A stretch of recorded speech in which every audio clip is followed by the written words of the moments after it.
Hey guys, it's Tara time, and today I'm going to share with you 19 things that Rec Room YouTubers hate. Things that drive us up the wall and make us rip off our VR headsets in rage. While I won't go so far as to admit I've done that. Anyway, today's video is sponsored by ANNAPRO. They make amazing VR accessories, but I'll talk about that a little bit later. For now, let's get right into it. Number 1, being asked for gifts. I know everyone has encountered a gift beggar in Rec Room before, but I can assure you, Rec Room YouTubers encounter them at an unprecedented rate. People assume that we're walking token dispensers or something, that Coach gives us a steady allowance of 1 million tokens a week, and it must be burning a hole in our pocket. And therefore, no one seems to have any shame in asking for their entire wish list, or oddly specific items like galaxy camera skins, felted shawls, or just gifts in general. My response is usually that I don't gift people when they ask me. There's multiple reasons for this. 1, I prefer to honestly save my tokens to gift people on my own terms when I feel they could really use it. And 2, imagine if I did gift everyone who asked, it would just encourage more asking. One time I filmed a video where I was giving away a ton of tokens and people caught on fast. I had people start to gift beg left and right, and it got overwhelming fast. Number 2, labeling footage. I hate labeling my footage. I therefore have years of the stuff floating around in my hard drives, and most of it is just a date. So I have to become a detective to find anything I might be looking for. I'll be searching for something from RecCon 2022, and I have to research the dates of RecCon, plug in no less than 3 external hard drives to figure out which one has 2022 Rec Room footage on it, and spend like half an hour looking for one clip. To this day, I don't label 80% of my footage, and I'm creating my future self a ton of misery. Number 3, finding out another YouTuber has already done your video idea. When I first started on YouTube, I was terrified of stepping on toes and potentially copying any ideas that had been done already. I would literally come up with a video idea and then search it on YouTube to make sure it had not been done. Now I just don't care. I'm sure it all has been done because everything's been done and it's tough to find an original idea in 2024. But it still sucks when you realize you basically copied someone else's idea and probably their thumbnail by mistake. My logic for why this happens is because we see so many things in our home feed, whether we click on them or not, and it probably goes into our brain somewhere, and then like 8 months later, it's like, oh, I have this fantastic video idea. And yeah, your brain tries to claim it as its own, but in reality, you might have watched a clip of another RecTuber's same idea months and months ago, and that's how you're now coming up with the same thing. It's annoying, but at least I try to tell myself everyone's spin on the same exact idea will always be different. It's like snowflakes. No two are alike. Number 4, when people ask if you're the real one. Okay, so this used to be a much bigger problem before the verified checkmarks existed. You'd basically have to name all your pet emus and give fingerprints to prove you were the real Tarapeutic. Now people just look at the blue checkmark and they usually get it.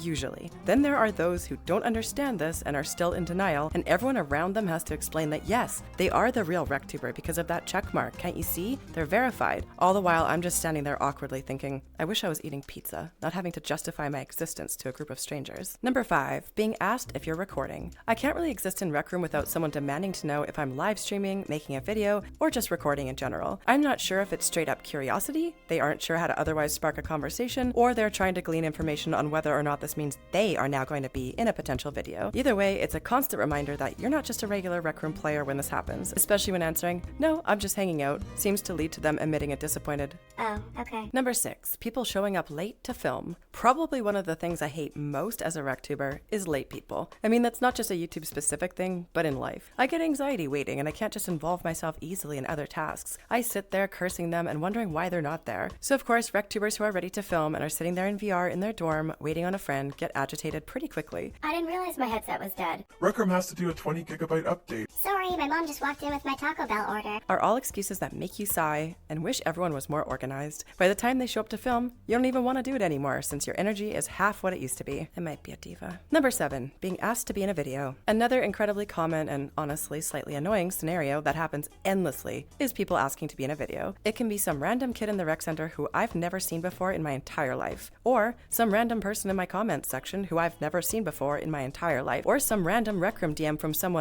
you get the picture. And the request is always the same. Can I be in a vid? I try to not respond because if I did, it would probably sound rude, like, I'm sorry, but who are you? And I get the excitement, plus it never hurts to ask, but at this point I've heard that question so often that I probably sound robotic when I say, sorry, I can't take requests for that. Number 8, having less than a certain token amount. Rec Room YouTubers tend to also have rooms that generate some income or inventions and custom shirts that allow us a bit more tokens than the average player. Likely we also have Rec Room Plus and have been around the game for years, so buying tokens isn't often something we need to do. I mean, obviously it depends on the person. Maybe some of the RecTubers watching this are like, wait, what? This isn't true. But it's true for me, so if my balance dips below a certain amount, I start to panic a little. Not having to worry so much about who's messaging me. Forgot to turn off my watch. Where was I? Not having to worry so much about tokens and being able to freely buy an item I like or gift friends during events like RecCon is a privilege, I'll admit. But we definitely hate seeing that balance get too low. God forbid we have to monitor our tokens like everyone else, I know. In hindsight, I feel like I'm gonna get a lot of rude, "Wow, you're so spoiled, Tara," comments on this video. Well, I know what I'm signing up for at least. Go easy on me in the comments. You do get used to a certain lifestyle. Number 9, people with bad audio. When you're trying to film a video and your friend who's normally in VR shows up on their mobile phone, they probably don't understand why this is bad. When you're a YouTuber though, you know that audio is one of the most important parts of production, so you just want to scream at them. Number 10, when the streamer cam breaks.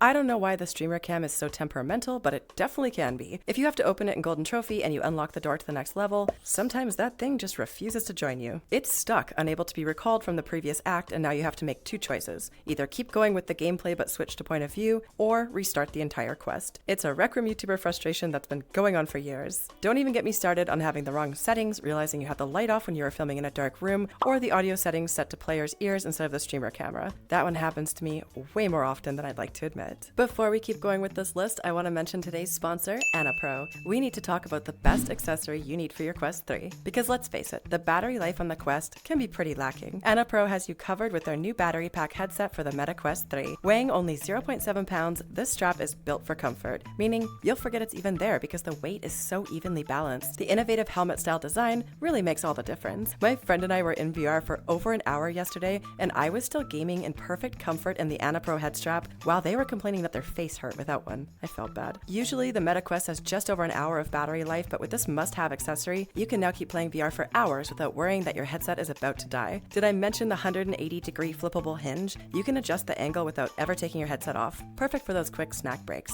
And I need snack breaks often. When you're finally done gaming, you'll love how sleek the charging dock looks on your setup. It's the kind of style that says, yeah, I've got my VR priorities straight. There's even space for 2 batteries on the charging dock in case you want to purchase a second one and hot swap them out. I also love that the charging dock and batteries take up very little space. If you're more concerned about style than battery life, ANNAPRO's got you covered with regular head straps in fun colors like orange and blue. Because why shouldn't your headset match your vibe? They've even got carrying cases and controller grip covers to keep everything safe and snug. Upgrade your VR life with ANNAPRO. Comfort, power, and style all wrapped into one. Be sure to use code Tarapeutic if you want to snag a 5% discount on their website. I put all the information and links below, so check them out. Now let's get right back into discussing all the things that Rec Room YouTubers can't stand. Number 11, joining a public lobby while appearing online. Being a Rec Room YouTuber, joining a public lobby and being crowded and screamed at is kind of a given. I understand that, but it doesn't always make it easier to endure. Appearing offline, it's not so bad because you organically run into Rec Room players, and some people may react, some may not, and others may not even know or care who you are. But if you appear online, it's like there's 100 people spamming the go-to button the second your feet land in a public lobby, and everyone shows up ready to scream and get photos. Again, it's to be expected, and the only problem here is my social anxiety, but I definitely hate it sometimes because it's loud and overwhelming. Number 12, being asked to check out someone's maps or inventions. For some reason, there's like an unspoken checklist of things that people demand when they're in the presence of a Rec Room YouTuber. First is, can I have a photo? Then when you say yes and take the photo, they want you to accept their friend request. Then after these mild interactions proving to be successful, people tend to up the ante immediately. Now it's either a question about being gifted or asking if you can check out their latest PvP map or FNAF invention. I'm never quite sure why this is.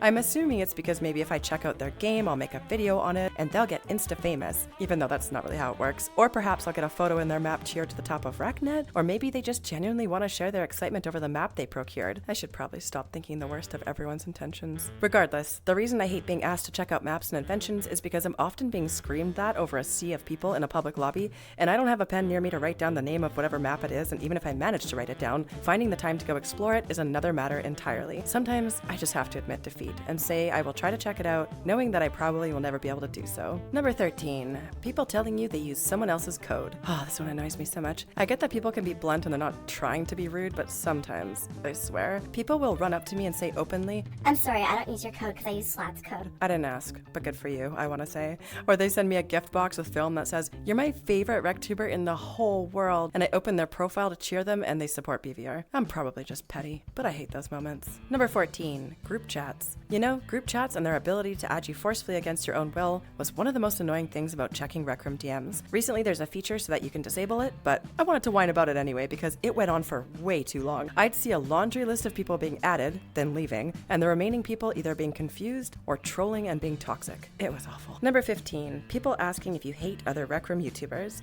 This is a weird one, and I'm not sure why it comes up so often, but I hate when I get asked if I have beef with Slat and I have to be like, no? Sure, we joke around with each other, so maybe it comes off as some sort of battle, but it's almost always in good fun, so I don't get it. Number 16, Copycat Accounts. I think the last time I counted, there were a couple dozen fake Tarapeutic accounts. It can be tough to find the real one in there. I mean, verified checkmarks obviously help a ton, but there's a weirder, deeper issue at hand here, which is that some accounts copy my profile picture directly, copy my bio, and seem to actually pretend to be me. I definitely see this more often with Slat and Bo, but it happens to me also, and I don't like it. It's just strange. I know they say imitation is the sincerest form of flattery, but I find that difficult to accept when someone is literally creating a Rec Room account that's trying to be someone they're not. Number 17, people asking to join in live streams. I don't live stream that much anymore, but one of my biggest pet peeves about that was the constant ask in chat about joining in the stream. The point of live streaming, I feel, is to talk to chat and interact with viewers in live time, but that's not good enough for the vast majority of people. They have to get in the actual stream to be satisfied. And I get that it's a long-standing RecTuber tradition to invite people with party codes or have them donate to get into a round of Jumbotron, but I prefer to talk to people in chat and not have them come into the game and potentially go rogue. Then I'd have to mute them, then chat sees me muting them. It can be just this whole mess. I learned to carefully curate my streams and not have chat coerce me into doing whatever their vision of my live stream should be. But it's like swimming upstream. It's exhausting because people are constantly asking. Number 18, forgetting to turn off music when filming. There's nothing worse than filming an entire video and realizing you left the music on. Good luck trimming that footage now. Another really unpleasant one is not realizing you had a window pop up that blocked half your monitor and now your footage is ruined. Or you recorded in the wrong monitor, and so you have a lovely set of footage that's just you talking with the OBS software as the star of the show. Or you fail to hit record at all. I've done all of the above, and it's always infuriating when you realize your mistake. Number 19, music being tied to voices in a room. This one keeps happening, unfortunately. You'll go to a Rec Room map and you're determined to make a video about it because it seems amazing, and you can't even try because the music's on the voices tab. So either you do the map alone with voices off or you don't do it at all. I know which one I'll choose. At the end of the day, being a Rec Room YouTuber is a huge blessing, and this is the best job I've ever had, so take my complaints with a grain of salt. Everyone has things they don't like about their job, and it feels nice to whine about it sometimes. Definitely check out the video I put on screen here. This is one you won't want to miss. I'll see you over there. Tarapeutic out.